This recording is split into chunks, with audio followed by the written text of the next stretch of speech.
In the name of the Father, and of the Son, and of the Holy Spirit, one God. Amen.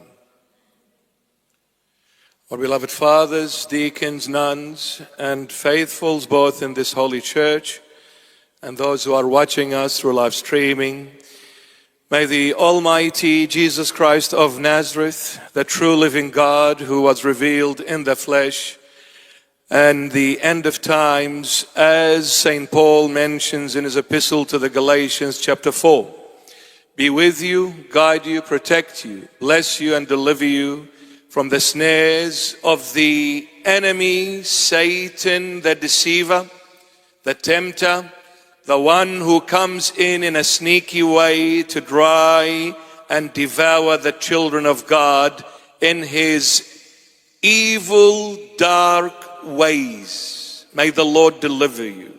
May the Lord give you the will to carry on his will. May the Lord give you the wisdom to discern and realize who is God and what is God and the way of God and the life of God.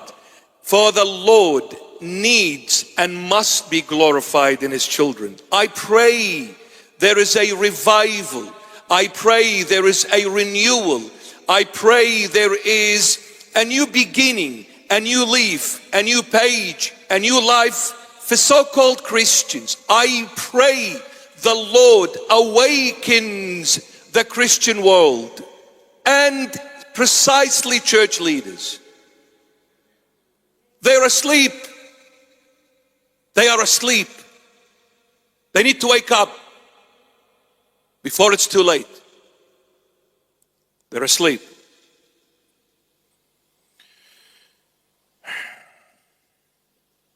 So how are we?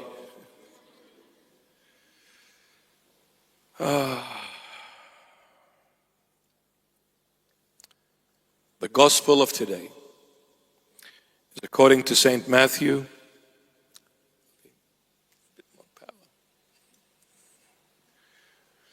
The gospel of today is according to St. Matthew and chapter 20, verses 17 to 28 inclusive.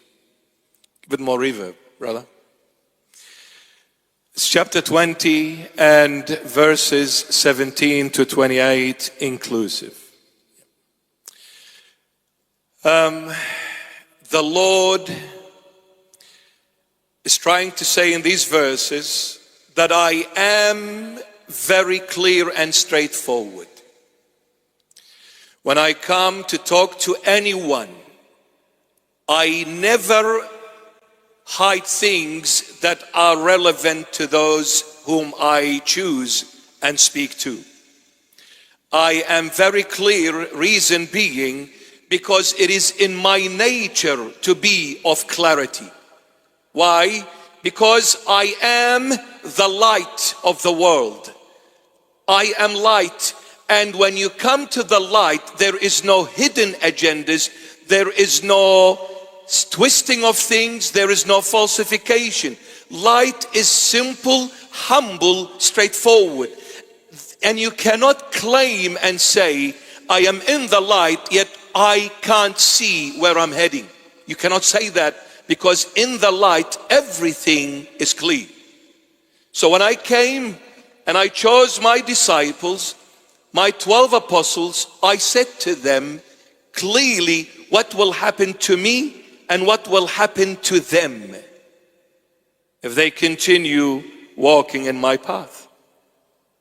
Lest any one of you come later on and say, why didn't you tell me, Jesus, that this is what I'm gonna get if I become a true disciple and a true follower of you?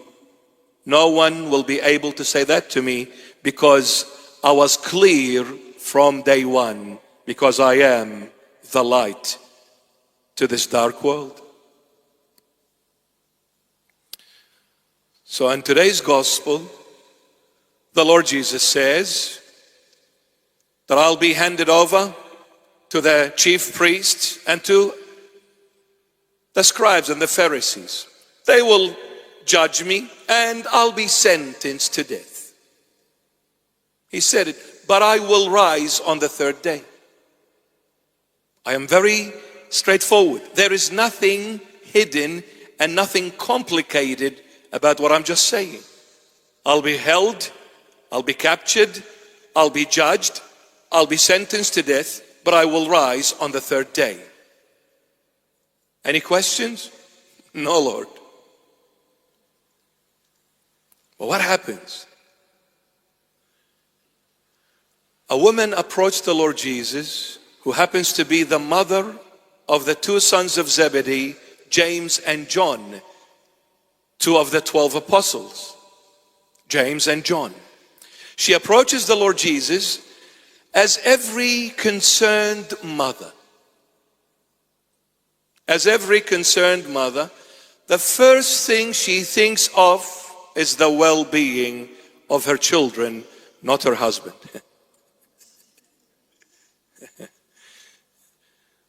So, husband, if you want to be looked after by your wife, don't have children. So, just kidding, relax, okay? So the very first thing, a true mother, a genuine mother, a loving, caring, sacrificing mother, the first thing that hits her mind, my children. What will happen to my children? I just heard the master saying, I will be judged and sentenced to death. Well, when he goes, what's going to happen to my sons? So she approaches the Lord and says, Lord, please, before you go, can you guarantee them a position, a job, so that way when you leave, at least they are not unemployed, they've got something to do? Can you please place my two sons on either side of you in your kingdom? Put one on your right hand side and the other one on your left hand side in your kingdom. The Lord Jesus looks at the woman. He realizes, since he's God, he knows the heart of every single one of us. So he realizes her intention is of a good origin, but her delivery absolutely wrong. When the Lord knows your intention is for goodness, even if we ruin it in our delivery, he won't be upset, he won't be offended, he won't be disheartened, but rather he'll come and correct it for our goodness. So realizing a loving, caring mother worried about the well-being and the future of her children, he turns to the disciples, to all of them. He says, will you drink the cup of I'm about to drink and be baptized with the baptism that I am being baptized with? All of them, without fail, replied with yes, yet knowing absolutely nothing what the Lord is really saying here. None of them understood. Are you willing to drink my cup and be baptized with my baptism? All of them said yes. He said, even though you don't understand what I'm saying fully here, later on, when the Holy Spirit comes in my name and dwells in you, he will make you understand of what I just said to you now. But I'll say this for now. The cup that I'm about to drink, you will drink. And the baptism that I am about to be baptized with, you will be baptized with. But to sit on my right hand or my left hand, it is not for me, but it is for my Father and whom he has chosen to give it to.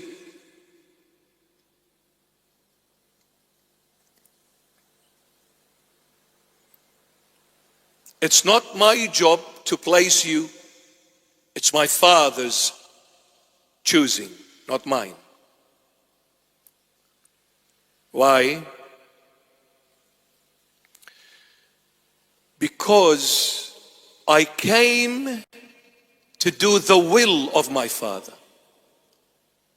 I came to do the will of my Father. And as the true servant of my Father, it is not the servant's place nor a position to decide who to be placed where and when and how. It is the one who sent the servant. It is up to him to decide who to place and where to place. My role is to serve my Father. Therefore, if you follow me in my footsteps, whatever happens to me will definitely happen to you. What will happen to you, Lord Jesus? Well, I will be rejected by the world. So will those who follow me. I will be despised by the world. So are those who will follow me. I will be persecuted by the world, and so as those who follow me. And I will be killed by the world, so as those who follow me. Are you willing to drink the cup of death? Because that's what I drank in the Garden of Gethsemane. When I said to my Father, Father, let this cup pass me by quickly, but not my will, but thy will. And what was the cup? The cup of Calvary, the cup of the cross, the cup of shedding his blood for the salvation and the redemption of the world, the cup of his death. And baptism, he was baptized with his own blood. Baptisma is a Greek word for baptism, which means fully submerged in that color. Christ was fully submerged by his own blood from head to toe. But for you to sit at the right or the left hand of me in my kingdom, this is my Father's.